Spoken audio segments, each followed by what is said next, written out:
जय श्री राम मित्रों, कैसे हैं सब? हो सब बढ़िया होंगे। अभी हम बात करने वाले हैं कनप्पा मूवी के बारे में, जिसको डायरेक्ट किया है मुकेश कुमार सिन्हा ने, जिन्होंने इस मूवी को बाकायदा बकवास बनाया है। मतलब इतने अच्छे टॉपिक को इन्होंने सत्यानाश कर दिया।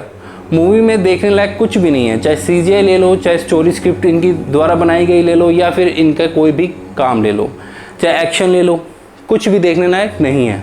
मूवी की स्टोरी लाइन में दिखाते हैं स्टार्टिंग में ही कि जो कनप्पा जी हैं उनके दोस्त की बलि दे दी जाती है माता काली के सामने। उसके बाद वो बिल्कुल नास्तिक बन जाते हैं और इस चीज़ को पूरे मूवी में डिस्क्राइब ही नहीं किया गया कि क्यों और किस लिए हुआ ये सब, बिल्कुल भी डिस्क्राइब नहीं किया गया। चलो खैर, उस चीज़ को भी छोड़ देते हैं। उसके बाद पूरी मूवी के फर्स्ट हाफ में आपको रोमांटिक एंगल देखने को मिलेगा, जबकि अगर आप हिस्ट्री भी उठा के देखो तो नमोली नाम की उनकी पत्नी का कोई वर्णन प्रॉपरली है ही नहीं, सिर्फ उनकी भक्ति का विवरण है।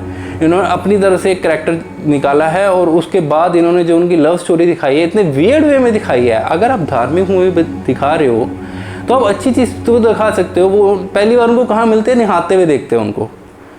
मतलब ये चीज़ दिखाई गई है। मानते हैं कि वो जंगल में रहते थे, लेकिन जंगल के भी नियम रूल्स वगैरह कबीलों के सब होते थे, ऐसा नहीं था, ठीक है। लेकिन फिर भी इन्होंने दिखाया, वो भी वल्गैरिटी के थ्रू, और भाषा का जो विवरण है उसका तो क्या ही कहना।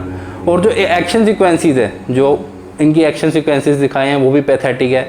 जो एक द्वंद्व युद्ध दिखाते हैं नमोली जी को जीतने के लिए, मतलब कि एक जैसे एक तरह की पहले हमारे वो होते थे ना स्वयंवर वगैरह, उस टाइप का दिखाया कि द्वंद्व युद्ध को होता है दो लोगों में। तो वो ऐसा लगता है मुक्के मार दी ना, नींद आई भी है ऐसे मारता हुआ नजर आएगा।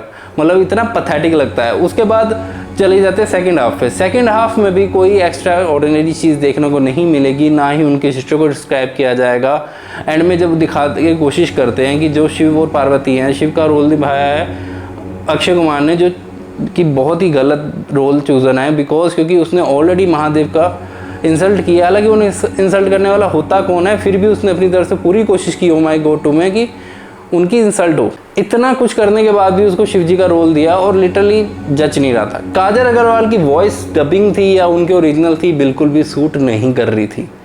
उसके बाद आते हैं कि उन्होंने बलि प्रथा जब हुई स्टार्टिंग में, उन्होंने माता काली ने भी एक बार भी उनके मुख से कहते हुए यह नहीं दिखाया, पार्वती माँ के मुंह से कहते हुए नहीं दिखाया ना कि भाई ये सब गलत है, एक बार भी नहीं दिखाया।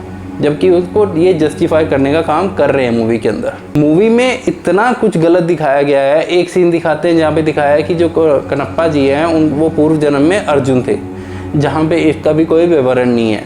लोगों ने अपनी तरफ से मान्यता बनाई होंगी तो बनाई होगी, ऐसा कोई विवरण है ही नहीं। रियलिटी में ऐसी कोई चीज़ है ही नहीं। तो अपनी तरफ से चीज़ें आप डाल रहे हो, कोई लॉजिक नहीं बन रहा, आप उस चीज़ को जस्टिफिकेशन नहीं दे रहे। एंड में जब वो सीन दिखाते हैं जब शिवलिंग में आंखों से रक्त निकलने लगता है, तो वो सीन में जब वो अपनी आंखें अर्पित करते हैं, जब शिवजी प्रकट होते हैं, अपना आशीर्वाद देते हैं, उसको भी एक ऐसे वे में नहीं दिखाया गया कि एक बड़े अच्छे तरीके से दिखाया उन्होंने। नहीं, इन्होंने 3 घंटे टोटली वेस्ट किए हैं, कुछ भी नहीं दिखाया है। पता नहीं क्या सोच के इन्होंने इतना बड़ा टॉपिक उठा लिया, महान भक्त का आपने टॉपिक उठा लिया। लिटरली यार, मैं तो टोटली डिसअपॉइंटेड हूँ। अगर आपने मूवी देख लिया तो प्लीज़ बताना कैसी लगी। लाइक एंड सब्सक्राइब करके प्लीज़ जुड़ जाना। जय श्री राम।